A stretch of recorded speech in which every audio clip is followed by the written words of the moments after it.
Un grand jour aujourd'hui, puisque c'est l'anniversaire de la rabbinite Chana, la mère du roi. Comme ça, elle est nommée Chana Bad Rachel. Je garde après de la divine providence avec mon épouse. On m'a dit qu'il y a du son, Jacqueline. Je viens de vérifier avec Pascal. Elle m'a dit que tout allait bien.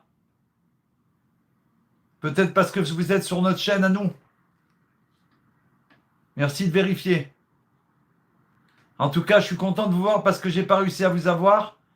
Bienvenue à tous ceux qui vont être avec nous ce soir au cours et ceux qui le verront plus tard. En tout cas, bienvenue dans quelques instants, le temps que je mette en place notre chaîne aussi. Voilà. Facebook, pour ceux qui n'ont pas YouTube.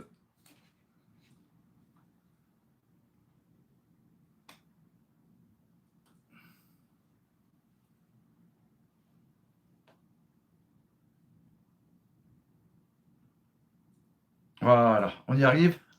Extraordinaire. Donc, est-ce que je peux être sûr? Ah, ok, super, merci Jacqueline. Bonne santé.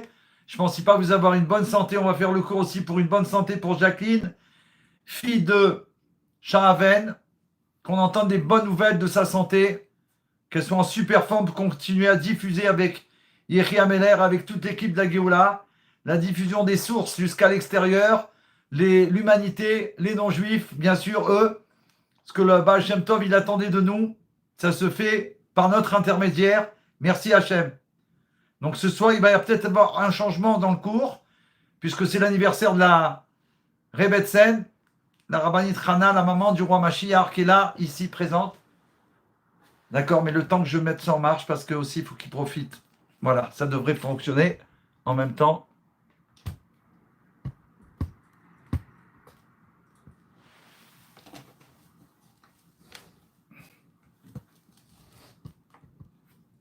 Voilà, j'espère que c'est bon.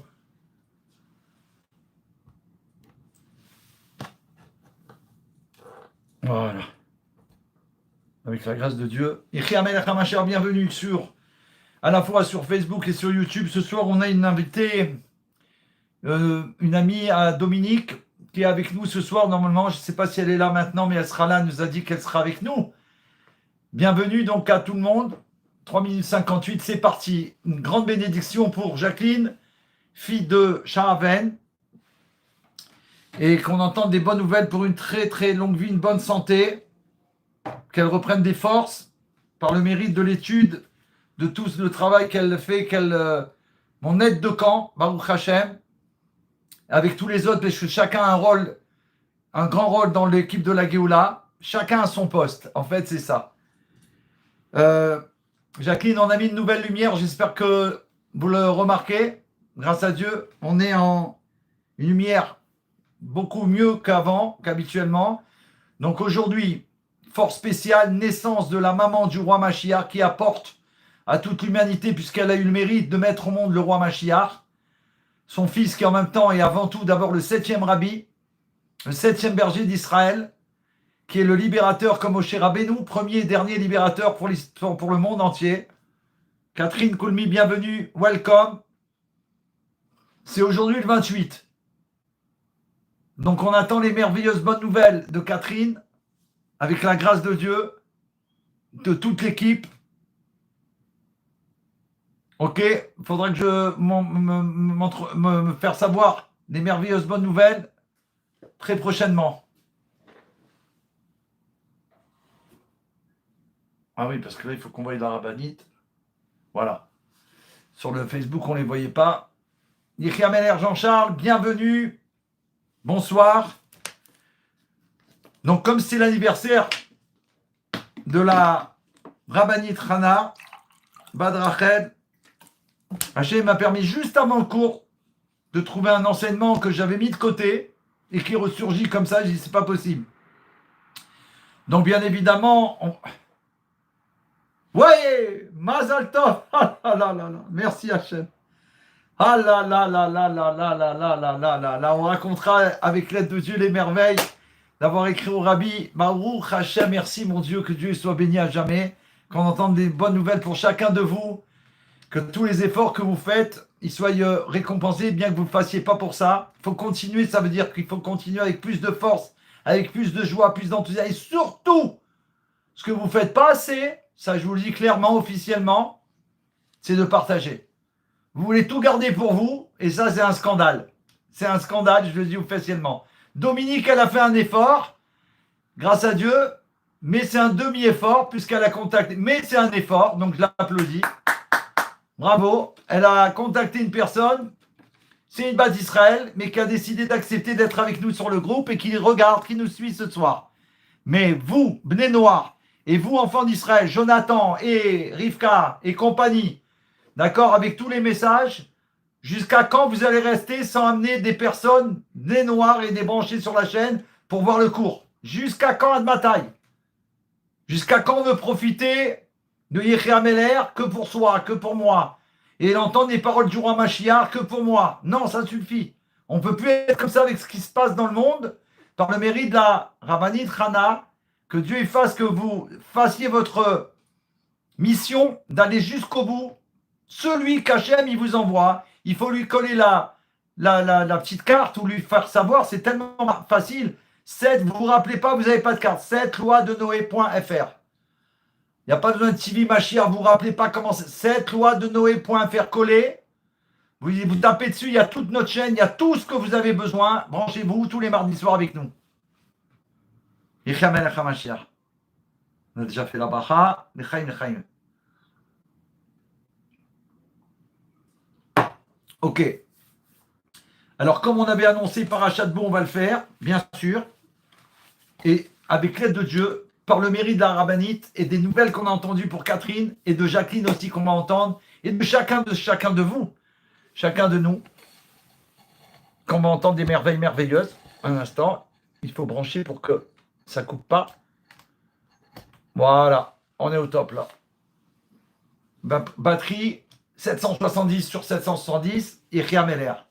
Donc Parashat Bo, c'est cette semaine. Bo El Parot, c'est les 3 derniers plaies qui vont s'abattre sur l'Égypte. Merci Pascal, merci. Merci à chacun d'être associé. Donc,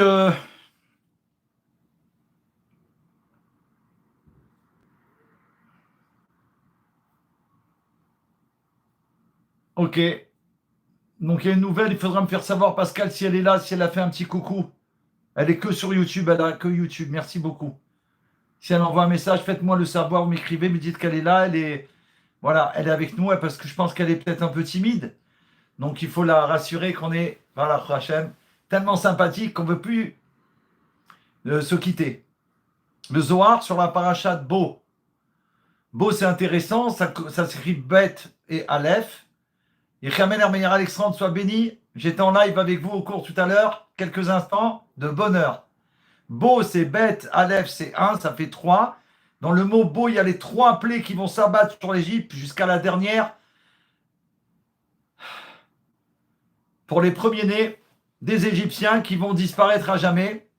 Et ça représente ceux qui aujourd'hui sont les enfants de tout cela, c'est-à-dire tous ceux qui sont contre le maître du monde, qui ne veulent pas de la vérité, de la Torah et des mitzvot et des 7 lois de Noé.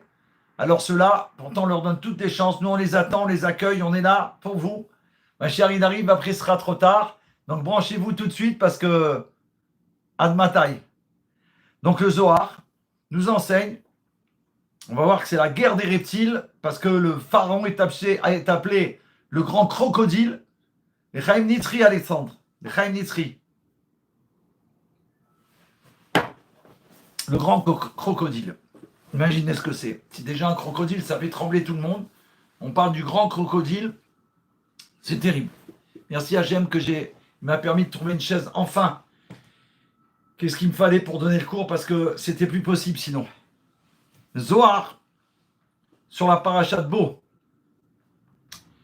Une explication mystérieuse et très profonde pour laquelle le maître du monde, béni soit-il, a dit à Moshe Rabbeinu, Bo El Paro, viens chez Pharaon, comme si que viens avec moi. Normalement, quand tu envoies quelqu'un, tu lui dis va chez Pharaon. Et là, c'est viens chez Pharaon. Sous-entendu, viens avec moi. Au lieu de va voir Pharaon. Dans une allégorie mystique, Rabbi Shimon Bar Yochai, le premier qui a révélé les secrets les plus grands de l'histoire du monde cachés, enfouis, dans la grotte où il a étudié pendant plusieurs années, il était recherché par les Romains et condamné au contraire de la vie. Et grâce à cela, il s'est caché avec son fils Elazar. Ils ont étudié la Torah jour et nuit. Ils se sont nourris d'un ruisseau d'eau qui est apparu dans la grotte par miracle et d'un caroubier. Et grâce à cela, ils sont restés en vie pendant, je crois, 12 ans. Et après 2 ans supplémentaires, 14 ans. Il me semble que c'est ça. Les chiffres, j'arrive pas trop à me rappeler exactement. Donc, pardonnez-moi de ne m'en tenir pas rigueur. Mais en tout cas, c'est plus de 10 ans, c'est certain. Et Baruch Hashem, il a dévoilé, il a sorti les plus grands secrets de l'histoire du monde que jamais auparavant n'étaient arrivés sur la terre. Bien sûr que Moshe Rabbeinu a reçu toute la Torah. Tout ce qui va être dévoilé jusqu'à la fin des temps et pour toujours. Moshe Rabbeinu l'a reçu. Gaël Lévy, bienvenue. Seulement, quand va être sa révélation, c'est dans les époques. Chacun, selon son époque et selon les besoins de l'époque, se révélera justement ce qui a été donné à Moshe Rabbeinu. Et il va se révéler, c'est-à-dire qu'il va être dévoilé et on va enfin connaître et apprendre ses secrets ou cette Torah qui devait être dévoilée à ce moment-là.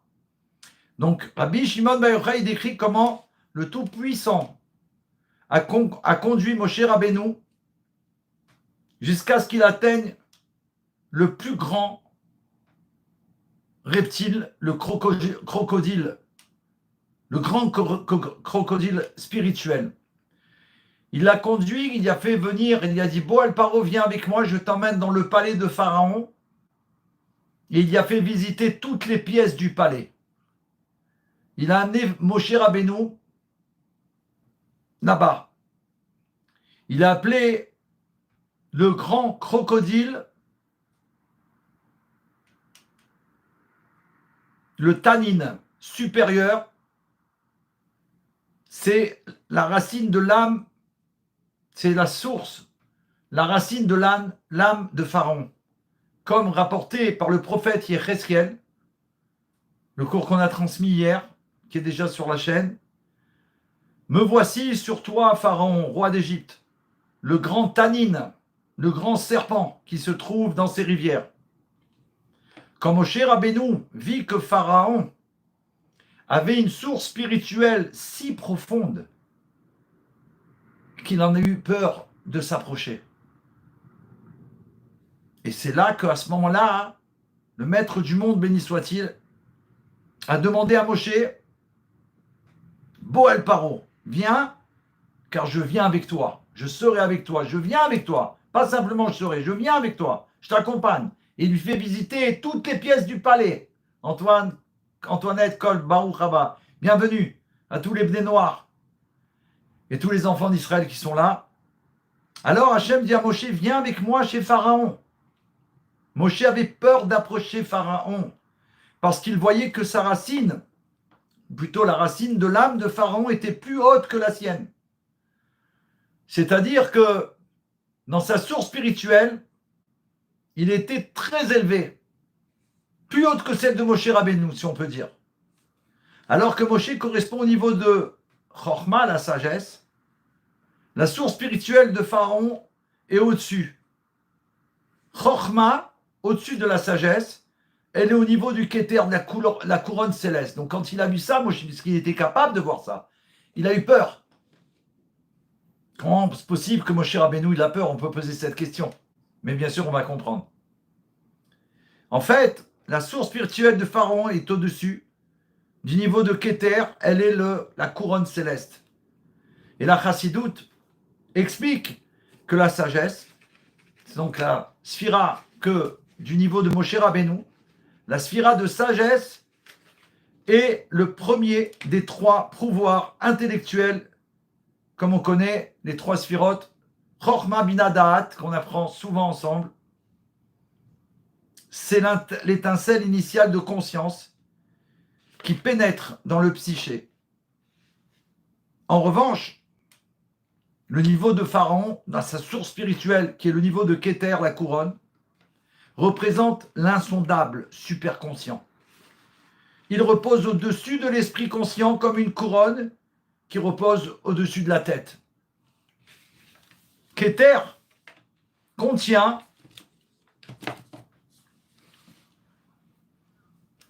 une dimension intérieure et une dimension extérieure qui soutient toutes deux l'esprit conscient. Et d'une manière allégorique, il va expliquer que Kéter, c'est la source souterraine qui soutient la sagesse, la chorma, qui est comme une source qui coule avec de l'eau. La dimension intérieure de la couronne nourrit en douceur, goutte à goutte, la source de la sagesse. Imaginez la peur de Moshe. La dimension extérieure de la couronne est une centrale énergétique chaotique. Alors, accéder à ces énergies est susceptible de provoquer un déluge de forces destructives qu'il faut absolument tout faire pour éviter. Pharaon tirait ses pouvoirs de la dimension extérieure de la couronne, du Kéter. Avant que Dieu ne lui promette une aide particulière, Moshe Rabbeinu avait peur d'accéder à ce torrent perfide de galoute des pouvoirs qu'il avait, Pharaon. Et il explique à Rav Ginsburg Amalar, une fois que nous sommes conscients que Dieu est avec nous, rappelons-nous de cela, Jacqueline, une fois qu'on est conscient que Hachem, il est avec nous, dans ces ténèbres obscures, nous n'avons plus besoin de craindre même les forces les plus puissantes, même celles qui demeurent inaccessibles au plus profond de notre âme. On ne doit plus jamais avoir peur. C'est pour ça qu'on étudie la Chassidut Chabad, particulièrement à la demande du Rabbi, qui nous donne des forces, justement, comme on vient de voir, de ne plus avoir peur jamais. Les rives du fleuve égyptien sont infestées d'une multitude de reptiles, des tortues, des lézards, des serpents et des crocodiles. Dans les deux parties de la Torah qui précèdent la paracha de Bo, à une occasion, le bâton de Moshe s'est transformé en serpent. Et quand il était dans le buisson ardent, on l'a étudié ensemble d'ailleurs. Qu'est-ce qui s'est passé quand Hachem lui a dit à Moshe Rabbeinu qu'il prenne son bâton et qu'il il le lancera devant Pharaon, il va se transformer en serpent. C'est rapporté que Moshe il s'est enfui. On a fait cours, jeudi au Farbringen, extraordinaire. Toujours du Rav Ginsburg, une merveille. Il a dit que l'Admour Azakan, il a fait pareil. Quand il a su que Napoléon, que son nom il soit effacé à jamais, qu'il a la même famille que Pharaon, et que toute la même famille d'Amalek, il faut savoir que dès qu'il a su que Napoléon arrivait, il s'est enfui. Et le Rav Ginsburg, il a révélé qu'il s'est enfui parce que justement, comme Moshe Rabbeinu, il s'est enfui. Il s'est enfui. Il s'est enfui. À une autre occasion, il nous dit, quand il a jeté le bâton qui s'est transformé en serpent, il s'est enfui. Et le bâton d'Aaron devint un tannin, un reptile. Le même mot qui est rapporté. Tannin.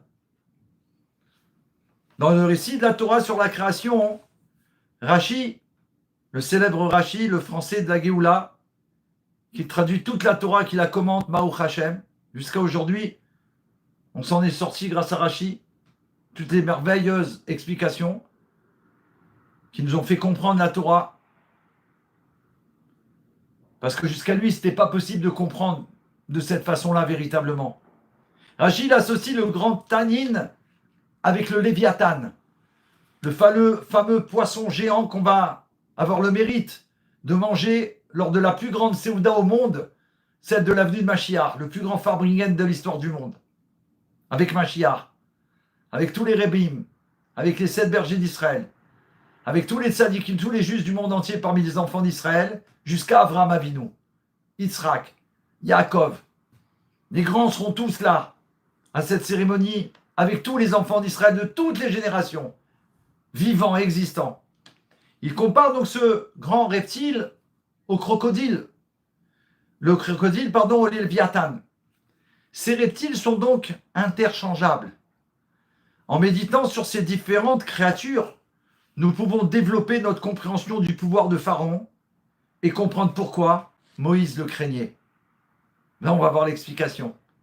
Ce jour-là, Dieu frappera le pays avec son épée dure, grande et forte. Le léviathan, le grand serpent,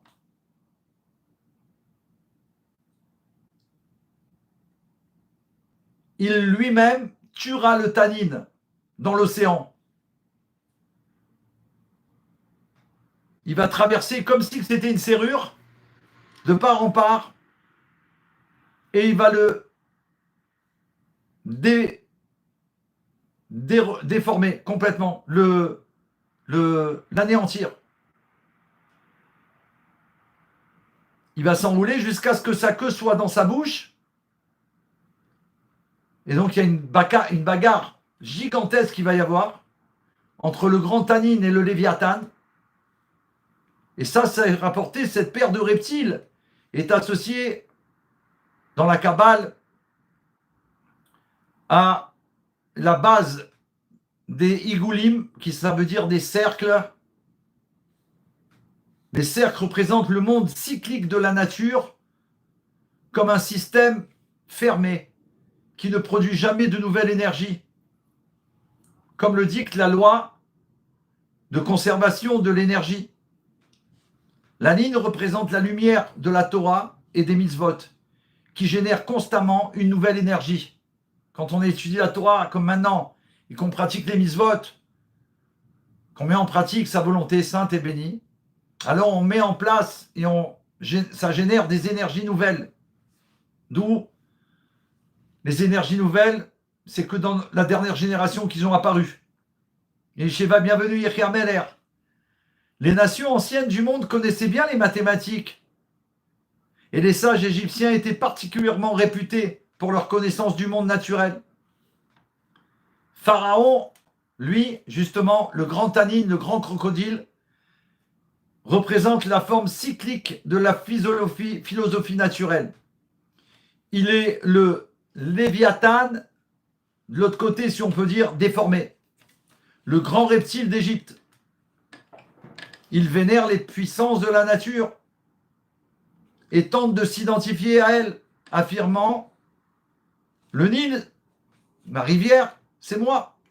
C'est moi qui me suis créé. » Pharaon reconnaît la puissance de la nature comme étant la divinité, bien sûr. Mais il prétend s'être créé lui-même.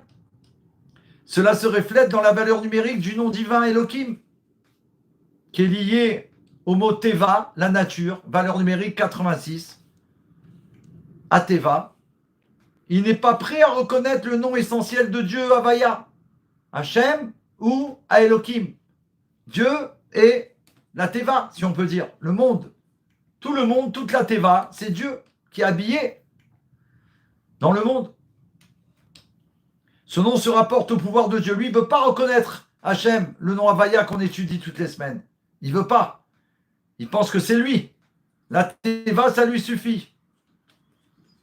Ce nom se rapporte au pouvoir de Dieu de pouvoir outrepasser les lois de la nature qu'il a lui-même mis, puisqu'il les contrôle, et de faire ce qu'il veut, comme il le souhaite, quand il veut, quand il le souhaite.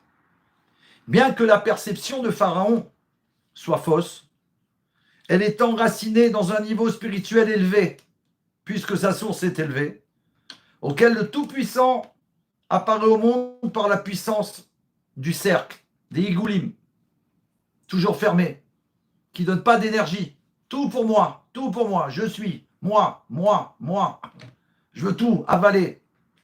Au sein des sphirotes, cela correspond à la sphira de la couronne Keter.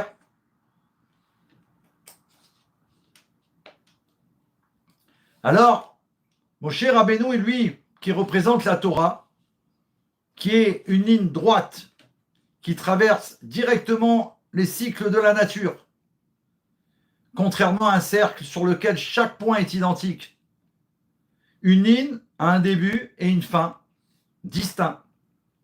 Philosophiquement, une ligne est une échelle progressive qui commence à un extrême et se termine à un autre.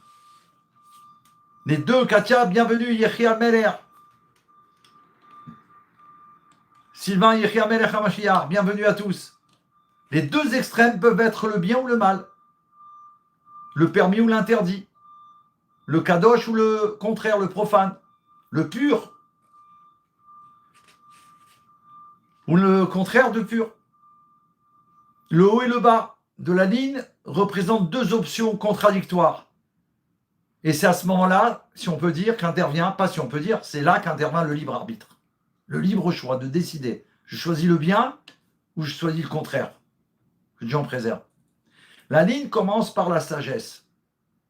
Et elle descend à travers toutes les sphirotes qu'on étudie tout le temps ensemble, qui suivent Moshe Rabbeinu. Pardon, qui suivent. Donc de Chorma, en ligne droite, elle suit toutes les sphirotes. Moshe représente ainsi le Léviathan, qui est le Léviathan de la Géoula, celui qui va libérer le peuple juif et l'humanité. Premier libérateur et dernier. Le rayon initial de la révélation divine qui descend niveau par niveau pour pénétrer les niveaux les plus bas de la réalité. Donc, dans le Farbrengen de jeudi, le Rav Ginsburg Amalar, il a dévoilé qu'en fait, Moshe Rabbeinu, quand Dieu lui a dit de transformer le serpent en bâton, et après que le serpent, il a avalé tous les autres serpents, donc tous les serpents du monde sont avalés par le serpent, le bâton transformé en serpent par Dieu, mais par l'intermédiaire de Moshe Rabbeinu. Alors il a dit d'attraper après le serpent, puisqu'il n'était pas... Oui, il s'est Non, pardon. Il s'est transformé... Il faut remettre les pendules à l'heure de la Géoula, David. Le bâton s'est transformé en serpent.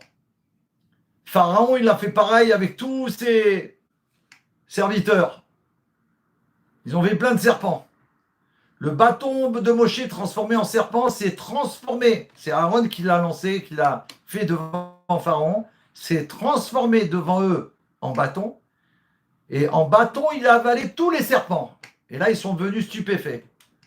Et là, Hachem, il a demandé à Moshe Rabbeinu, quand il était dans le buisson ardent, qui s'est présenté à lui, qu'il a dit, tu feras ce miracle. Quand le serpent, il est redevenu bâton, il a dit, attrape-le, et qu'il est redevenu serpent, il a dit, attrape-le à la queue. Et là, il est devenu bâton, kadosh. Il y a eu la transformation. Donc, quand Hachem, béni soit-il, a dit à Moshe de venir voir Pharaon, il lui dit de percer le cercle avec son trait et de tracer le diamètre du cercle. Le rapport entre le diamètre et la circonférence du cercle est pi 314, comme nous le savons. Pi est un nombre transcendantal, ce qui signifie qu'il ne peut pas être exprimé sous forme de fraction. Il est entre parenthèses, j'ai appris ça d'une élève, une amie, Baruch Hashem, qui est, waouh, grâce à Dieu qui nous a révélé des merveilles. Actuellement, elle vit en Israël. Pour ne pas la nommer, elle s'appelle Michaela. Elle nous a enseigné le secret de Pi 314, qui est en rapport direct avec le chiffre du numéro de la maison du Rabbi à Kronheitz, 1304. 1, 3, 4, Pi 314. Et quelque chose de phénoménal. Tout est divin. Elle est approximativement égale à 3,14. Les mathématiciens tentent aujourd'hui de se surpasser en calculant des kilomètres et des kilomètres de chiffres après la virgule. Ainsi aussi facile qu'il soit de tracer le diamètre d'un cercle. Les plus grands mathématiciens n'ont trouvé aucune formule simple pour décrire le rapport exact entre le cercle, c'est-à-dire le serpent déformé, et la ligne, le serpent serrure, celui qui ferme tout, comme un cercle, une boucle. Ce phénomène mathématique reflète une vérité profonde qui sous-tend toute la création. D'un côté, le monde est cyclique et de l'autre, il existe un chemin direct qui traverse les cercles. Malgré leur proximité, nous ne pouvons jamais vraiment comprendre le saut quantique nécessaire pour relier les lois du monde naturel à la Torah et à la révélation divine. C'est le secret de Pi, justement. C'est ce mystère que Dieu a transmis à Moshe Rabbeinu lorsqu'il l'accompagnait chez Pharaon. Il y a dévoilé ce secret et c'est pour ça qu'il a suivi. Et grâce à ça, on le sait, grâce au Rabbi Melech HaMashiach qui a dévoilé dans ses Mahamarim et ses explications au-delà des merveilles merveilleuses, qu'en fait, en amenant Moshe Rabbeinu dans toutes les pièces de son palais à Pharaon, il y a fait récupérer toutes les forces les plus grandes parce que Dieu l'accompagnait. Et du coup, à sa sortie, il va être bien sûr beaucoup plus élevé, aucun rapport que Pharaon. Et en plus, de toute façon, il était plus grand dans le niveau à sa source spirituelle. Tout a commencé avec le premier signe que Dieu a montré à Moshe Rabbeinu alors qu'il partait en mission. Son bâton s'est transformé en serpent et Moshe s'est enfui. Dieu lui dit de l'attraper par la queue. Et le serpent redevint un bâton. La nature cyclique de la réalité semble intimidante, au premier abord. Mais pour vaincre son étreinte étouffante, nous pouvons et devons nous en emparer pour révéler à quel point elle est aussi une révélation de la lumière directe de Dieu.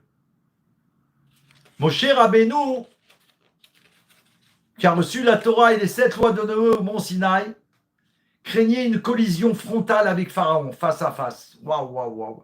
Il avait peur d'être capturé par la figure cyclique et suffocante du serpent déformé, du grand crocodile, du grand tannin. Une fois qu'il a su que l'assistance divine l'accompagnait, il a réussi à infiltrer le domaine de Pharaon.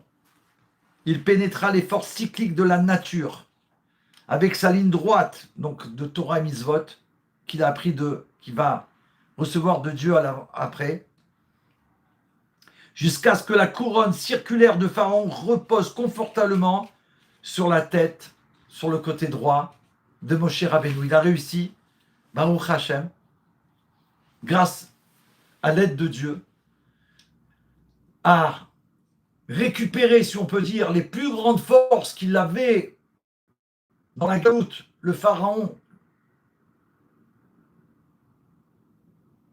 à son niveau spirituel. Il les a récupérés, il les a ramenés dans la Gdusha, dans la sainteté.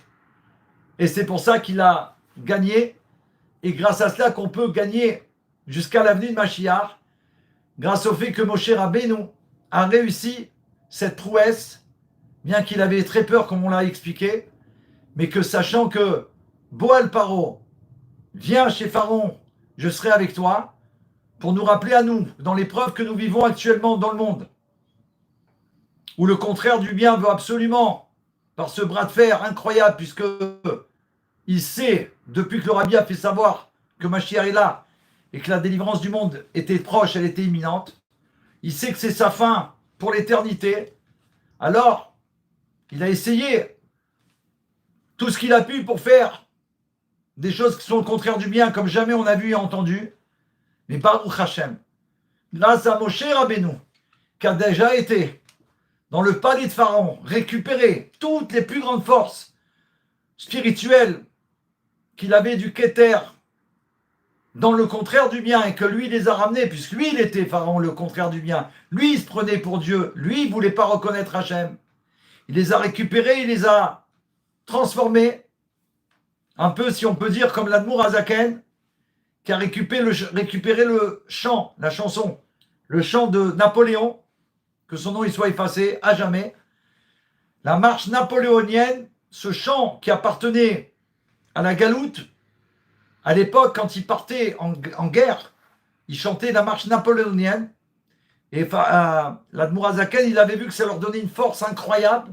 Ils étaient en partant sûrs de gagner, de triompher. Et l'Admour Azaken a récupéré ce chant, il l'a introduit dans la sainteté, et du coup, ce qu'il a décidé, ça s'est réalisé. La France perdra, et c'est la Russie qui gagnera. Et grâce à ça, on a obtenu que les maîtres Chabad qui sont nés en Russie, dans les pays de l'Est, ils sont venus au monde, ils ont amené les plus grands secrets divins, ils ont amené Mashiach, la Géoula qu'on attend.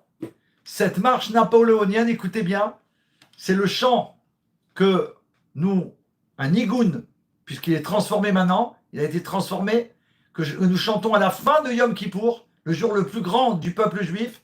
C'est le chant qu'on chante au 770, et ça peut durer, cette année ça a duré presque, je ne sais plus, je ne peux pas vous dire, on était à la fin de Yom Kippour, c'était de la folie, tout le monde debout avec le nigoun, le chant de la marche napoléonienne, parce que ça a été transformé à la sainteté, c'est utilisé à Yom Kippour pour montrer la victoire finale appartient aux enfants d'Israël, Bezrat Hashem, pour sauver toute l'humanité, et que ce soit maintenant, immédiatement, Amen. L'Echaim, le temps de récupérer quelques minutes. Merci Hachem par le mérite de la Rebbe Etsen, et j'ai appris juste avant le cours, en faisant les essais, que ce soir aussi, aujourd'hui c'était l'anniversaire de la maman du roi Mashiach. Elle m'a donné de grandes forces, j'ai pu faire aujourd'hui cet après-midi un cours pour la chaîne Fabringen, extraordinaire. J'ai pu enfin commencer le célèbre livre que je rêvais d'avoir, du Rav Ginsburg à Malhar sur les lettres de l'Aleph Bet, que Madame Mathieu, qu'elle soit en bonne santé, m'avait trouvé il y a quelque temps, mais pour le commencer, j'arrivais pas, c'était tellement puissant. Il dit, mais comment je vais faire pour rentrer là-dedans et rentrer tous les élèves dans ce sujet de Géoula?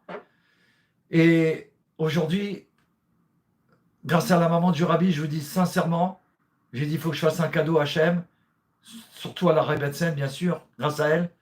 J'ai dit, j'y vais, David, fonce. Fonce! Et ben, au Hachem, j'ai commencé la lettre Aleph aujourd'hui, donc vous pourrez le voir. Il est en train de s'enregistrer. Dès demain ou dès ce soir, peut-être qu'il sera déjà en ligne. Bah, Hachem, extraordinaire de puissance de Géoula. Waouh! L'Echaim, l'Echaim.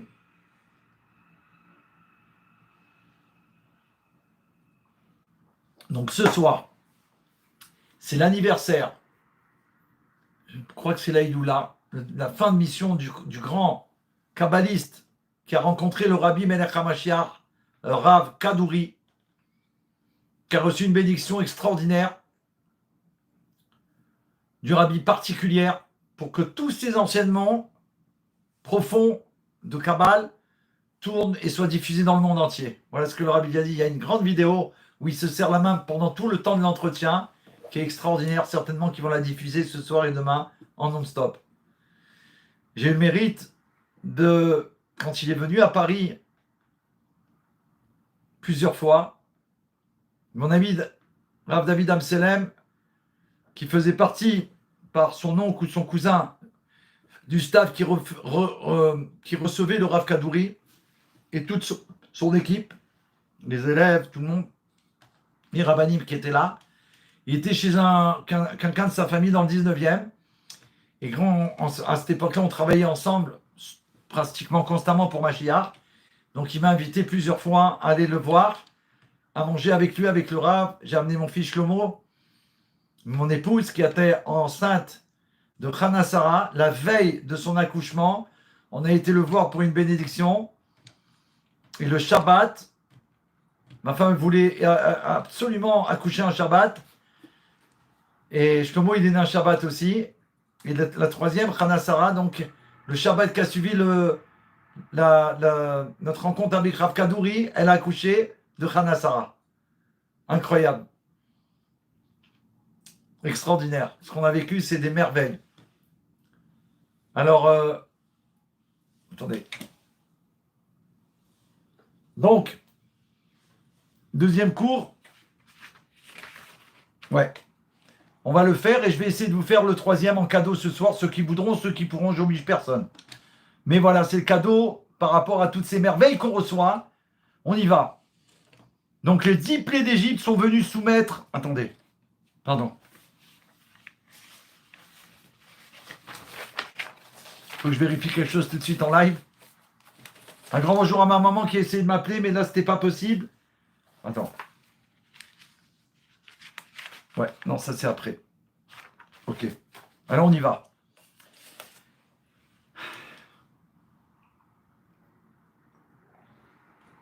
Rémi Vracha, Sarah Ben Simon, bienvenue.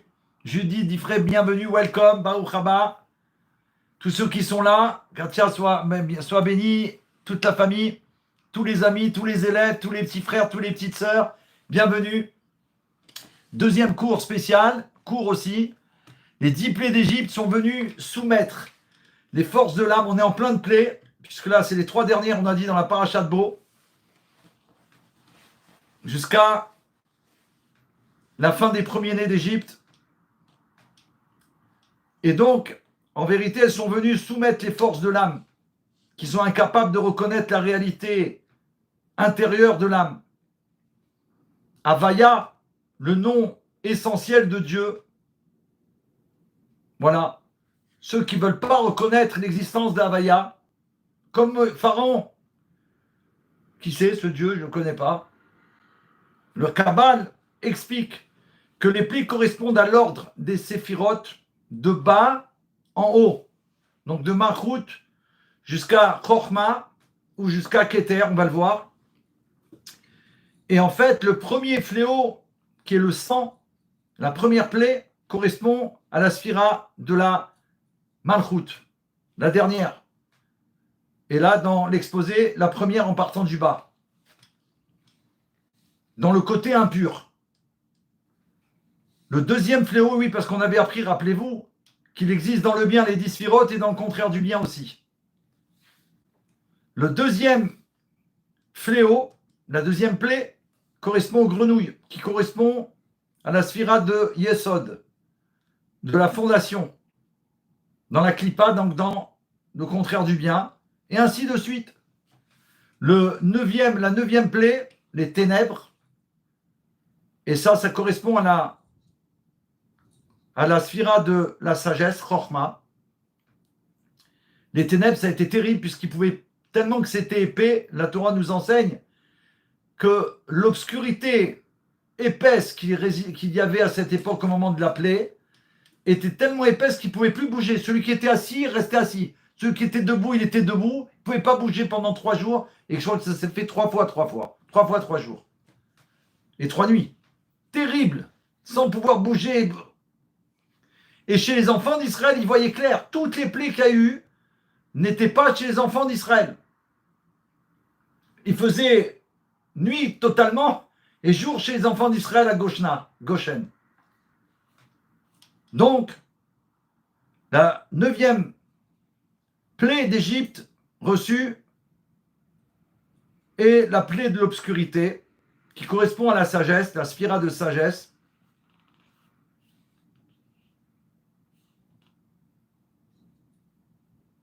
Chaque plaie qui a été infligée est un reproche. Et en même temps, elle sert de double objectif. À la fois faire des reproches aux Égyptiens pour tout ce qu'ils ont fait comme mal aux enfants d'Israël, et en même temps, leur faire reconnaître la vérité. C'est-à-dire que Dieu existe, et la preuve, regardez ce qu'il fait. Par son intermédiaire Moshe, en qui vous devez croire, les Bnei Noir aussi, Vayaminu Bachem ou Moshe Abdo, ils ont cru en Hachem et en Moshe son serviteur, parce que c'est par lui que tout passait. Et c'est comme ça qu'Hachem il veut.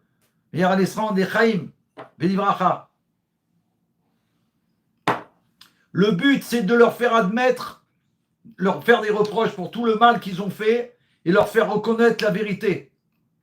Chaque fois que nous parlons de réprimande ou de jugement moral, nous visons également une preuve intellectuelle pour convaincre celui que nous réprimandons.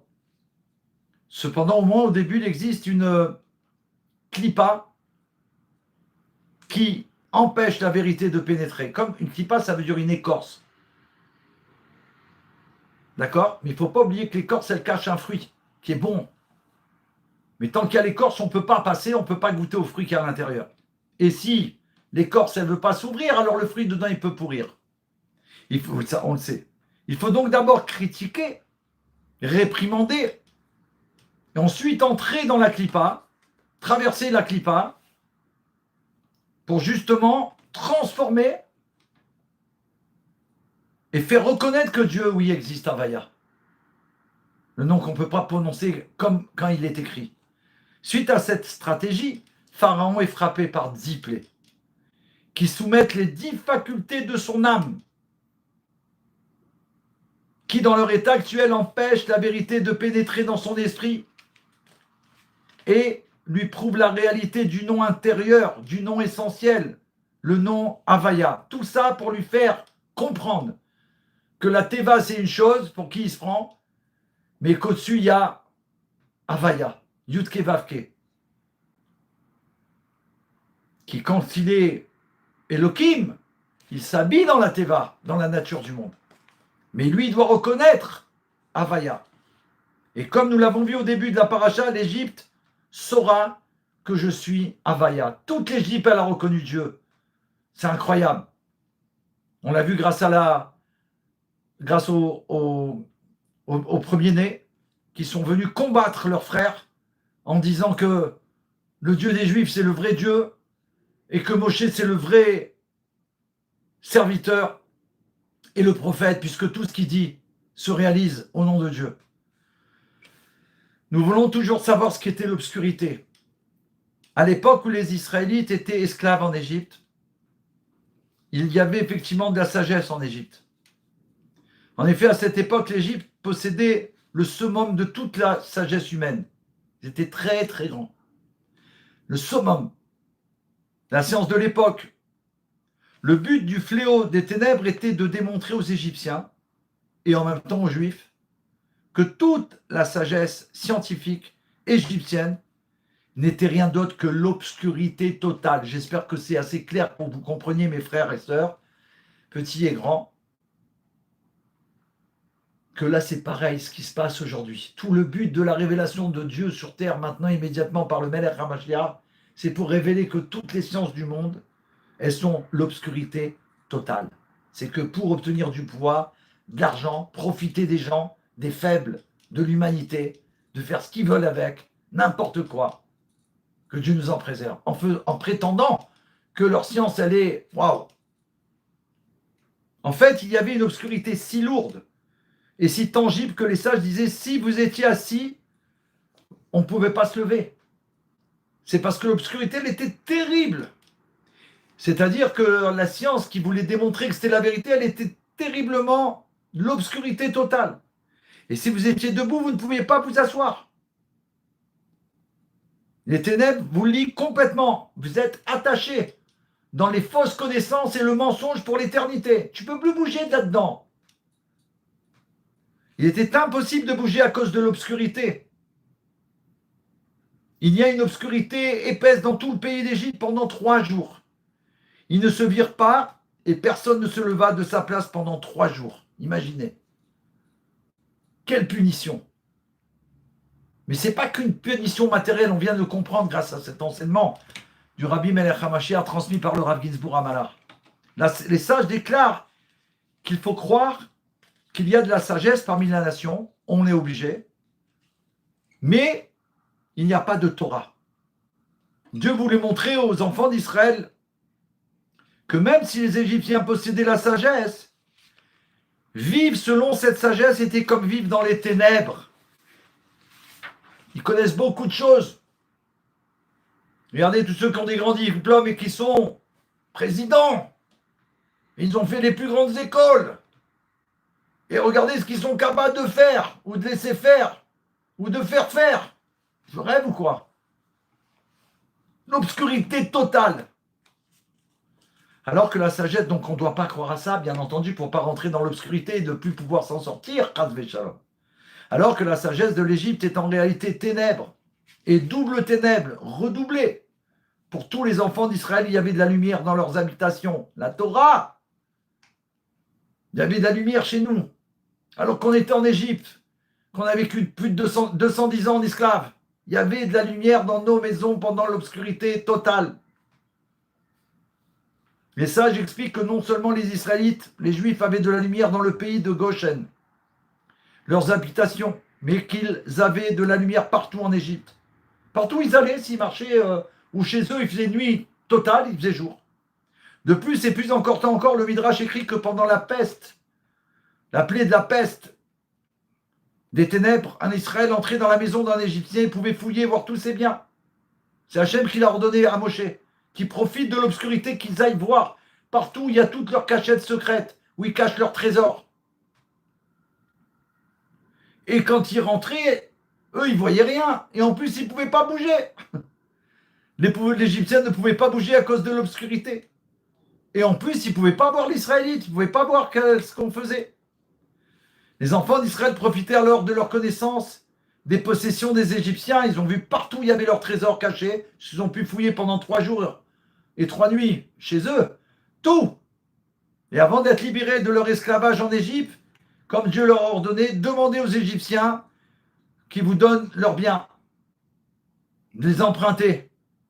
Si l'Égyptien disait j'ai rien, alors les enfants d'Israël vont je sais que tu l'as. Dans telle boîte il y a ça, dans tel endroit il y a ça, à tel endroit je l'ai vu. Les Égyptiens n'eurent d'autre choix que de prêter aux Israélites leurs biens qu'ils acceptèrent ensuite en guise de paiement pour leur année d'esclavage.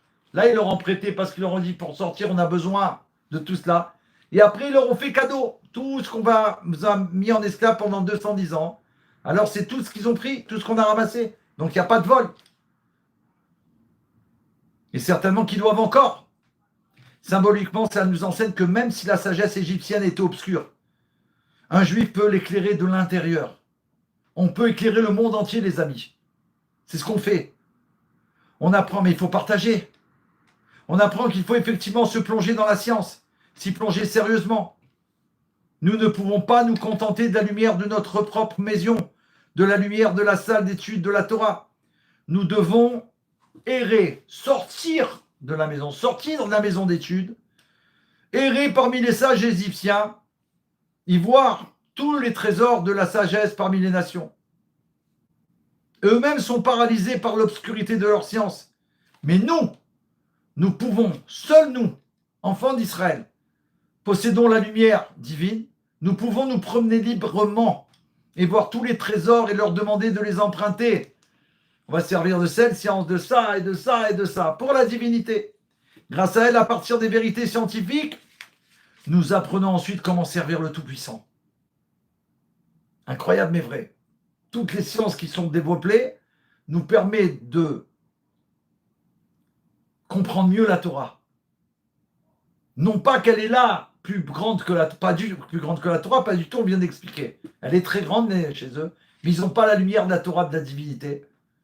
Et c'est que grâce à la lumière de la divinité qui est bonne, alors qu'on peut transformer l'obscurité de la lumière des nations du monde, des sciences, de tout ce qui développe, pour le bien, Baruch Hashem, et s'en servir que pour le bien, et développer d'une manière incroyable.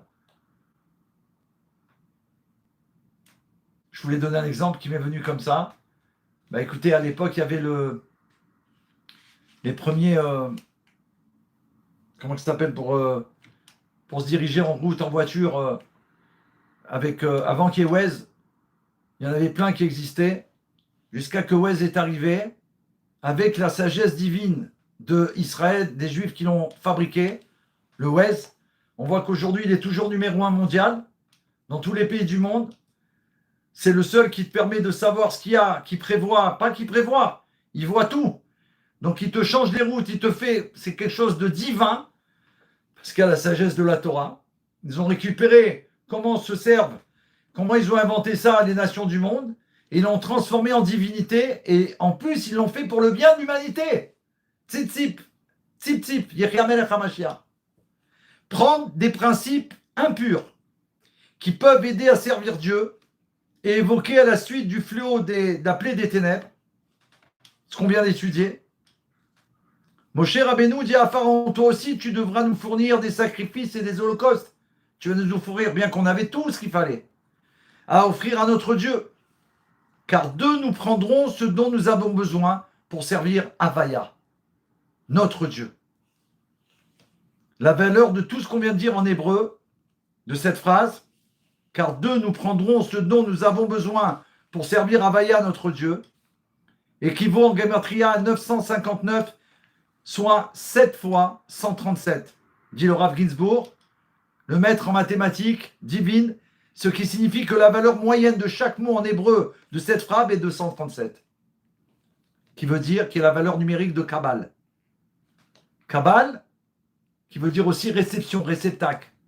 Kabbal, c'est recevoir, être capable de recevoir la divinité.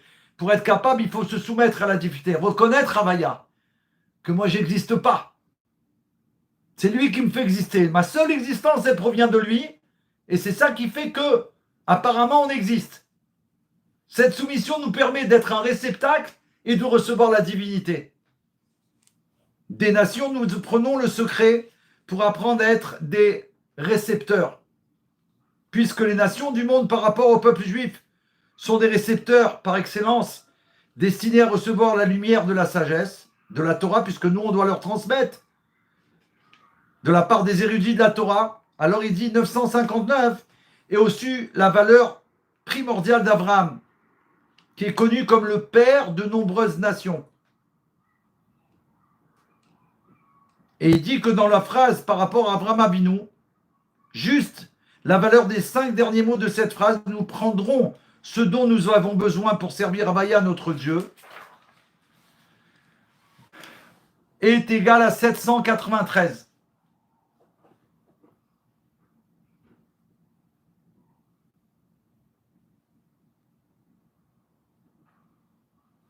Et là, je ne sais pas pourquoi il a rapporté ça, là. Pardon. Je sais pas.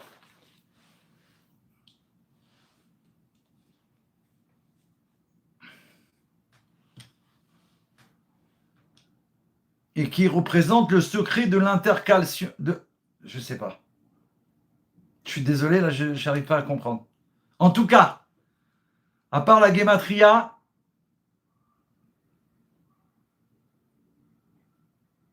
j'arrive pas à attraper, je suis désolé. Donc nous, on est là pour illuminer la science moderne, grâce à la Torah que nous apprenons et surtout par rapport au secret divin dévoilé dans la Chassidut Chabad. Aujourd'hui, la situation est la même entre les mains du monde. La science, malgré tous ses succès, elle est sombre, elle est l'obscurité. Elle cache le Tout-Puissant. Elle peut être utilisée comme un outil pour faire progresser l'athéisme. En France, dès que tu leur parles de quelque chose, je suis athée, je suis athée, je suis athée. Ou c'est laïque, toujours la même phrase, le même mot, ils ne veulent même pas se casser la tête. Mais lorsqu'un juif se penche sur la science dans le but d'en extraire la sagesse des nations et de l'utiliser pour servir Hachem, alors même les ténèbres les plus profondes, qui sont tellement ténèbres qu'elles paralysent, alors même ces ténèbres-là de la science peuvent être éclairées grâce aux enfants d'Israël, grâce à la Torah que nous étudions. La terre est belle, l'Admour Azaken, dont on a célébré cette semaine déjà sa célébration extraordinaire. Il écrit dans le Tanya, Kadisha, le livre de la délivrance, le livre d'Agéoula, que nous devons apprendre à utiliser la sagesse des nations comme une pioche pour creuser avec elle, c'est-à-dire gagner leur vie pour pouvoir servir Dieu confortablement. C'est-à-dire qu'on doit servir justement pour avoir une grande et merveilleuse parnassa. Et bien entendu, grâce à cette parnassa, cette richesse qu'on va obtenir, s'en servir pour l'utiliser pour le service de Dieu, pour faire des merveilles et des prouesses pour la volonté d'Hachem, grâce à sa Torah. Telle était écrit l'intention de Rambam Maïmonide et de Nachmanide dans leur quête des sciences et à leur époque. Et ça, il explique qu'on doit faire pareil aujourd'hui, se servir de la science des nations du monde pour, nous on peut, parce qu'on est avec la Torah et les mitzvot, les éclairer, extraire le bien qui est à l'intérieur et s'en servir pour le bien du monde entier et pour transmettre aux nations du monde que Havaya, c'est Elohim. Leur faire reconnaître que Havaya, c'est le Dieu d'Israël, le Dieu du monde entier, de l'humanité, qui est en train de se révéler grâce à la Torah qu'on dévoile, Baruch Hashem, qu'on illumine les nations du monde, et que Bezrat Hashem, comme le Rabbi nous a promis qu'on est la dernière génération d'exil, la première de la délivrance, que ce soit maintenant immédiatement la Géoula, tout de suite par le mérite de la rabbinite. Hana, aujourd'hui, son anniversaire exceptionnel, unique, sa célébration de sa naissance, qui va mettre au monde avec son mari extraordinaire, au-delà des merveilles, le génie des génies, Baruch Hashem, qu'ensemble, ils vont mettre au monde plusieurs enfants, dont moins le célèbre rabbi de Lubavitch, 7e de la dynastie Chabad, qui va, dès la semaine prochaine, dans quelques jours, en tout cas le 10 Shvat, le départ de la fin de mission du rabbi précédent et la succession, le lendemain, le Yud Shvat, Yud Aleph Shvat, du rabbi actuel, qui entre-temps a été reconnu, identifié, selon le Rambam Maïmonide, comme étant le libérateur, le Mashiach, pour la Géoula de tous les temps et à jamais. On a dit qu'on ne se quittait pas, donc un petit Lechaïm à la maison, et Sheva, Sarah, on reste ensemble, parce que là, il y a aussi un cours particulier que j'ai découvert tout à l'heure, que j'avais mis de côté, mais là, pour le mérite des tzadikim qui sont avec nous aujourd'hui, et de ce qu'on a appris, cette puissance qu'on a grâce à la Torah, de pouvoir récupérer toutes les sciences du monde, d'extraire les merveilles qu'il y a à l'intérieur, et de, grâce à ça, gagner des milliards et des plus que ça, des perles précieuses, des diamants, de l'or, pour s'en servir uniquement, bien sûr, pour Hachem, pour éclairer, illuminer le monde, faire reconnaître par tous que Havaya, c'est lui, Baruch Hachem, qui dirige le monde depuis toujours et pour toujours. A tout de suite, les Chaim. Je vous laisse quelques minutes parce que là, waouh, j'ai besoin aussi de souffler quelques minutes, reprendre quelques forces. Donc le prochain cours, très important, un cadeau aussi, Baruch Hashem, des merveilles merveilleuses. On va s'accorder quelques minutes. On est en avance en plus, Baruch Hashem, en fait, on n'est pas... Donc Bezrat Hashem, on va pouvoir le faire. Charles Cohen, bienvenue, welcome. Merci de partager pendant, après, avant, tout le temps, toujours, c'est important. 1 dans le monde. Dans la Bible, il a dit 1, 2, 3, 10. Mais 1, il peut y avoir 1 dans le monde qui va écouter le cours, que sa vie, elle va changer. Il a entendu quelque chose qu'il attendait depuis toujours. Boum! Il déclenche la Géoula now. Et Chaim dit bracha. Une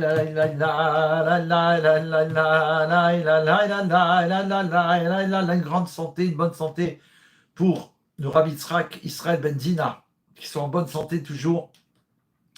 Une bonne santé pour, et une bonne santé aussi pour mon ami Daniel Ben Rachel, qui reviennent en super forme. Une très bonne santé pour Jacqueline Mathieu, fille de Charaven. On entend des bonnes nouvelles de récupération et qui lui donnent des forces pour continuer. Et il ne faut pas qu'elle s'inquiète, parce que des fois, quand on s'écroule comme ça, justement, on pourrait dire « Oh là, je suis foutu ». Pas du tout. Pas du tout. Je l'ai appris aussi, grâce à Dieu, grâce au Rabbi Melech HaMashiach qui m'a relevé tellement de fois. C'est justement quand on lâche prise, qu'on dit là, ça y est, je peux plus. C'est quand on peut plus, justement, qu'on reconnaît que je peux plus par mes forces. Je peux plus qui je suis. Alors là, Hachem, il s'investit complètement. Il dit, c'est ça que j'attendais. Que tu reconnaisses que tu peux plus. Parce que tu peux rien faire, en vérité. Et maintenant que tu reconnais que c'est moi qui fais tout à travers toi, alors vas-y, avance avec mes forces. Et là, c'est complètement différent. C'est tout lui qui fait. Il faut juste être là. C'est tout. C'est ce que j'ai fait, les cadeaux, ils sont là, je ne sais pas d'où ça sort, ces cadeaux. Le cours de la première lettre du Aleph, des 22 lettres du Rav Ginsburg, ce livre, les lettres hébraïques. J'en rêvais, c'est maintenant une réalité. Le cours, il est en ligne, peut-être, ou il va être en ligne cette nuit. C'est le premier, c'est le Aleph, mais je vous assure que c'est sincère. Au moment où je l'ai fait, j'ai annoncé par rapport à la maman du Rabbi que je le faisais par rapport à elle, que ça m'a donné des forces. Je dit, elle va me bénir, que je vais pouvoir aller jusqu'au bout et le transmettre avec l'aide de Dieu, parce que c'est pour le bien du monde. C'est pour le bien du monde de savoir les 22 lettres, qu'est-ce qu'elles sont, d'après les sources de la Chassidut Rabbah, des plus profonds secrets, puisque c'est avec ces 22 lettres que Dieu crée le monde à chaque instant. Donc nous, si on les possède, on peut transformer le monde, transformer l'obscurité et révéler la lumière infinie de Dieu. Et bien au moment où je l'ai commencé, j'ai senti quelque chose de spécial, que crois que j'ai jamais eu. Voilà, Baruch Hashem, merci Hashem. Donc on est le 28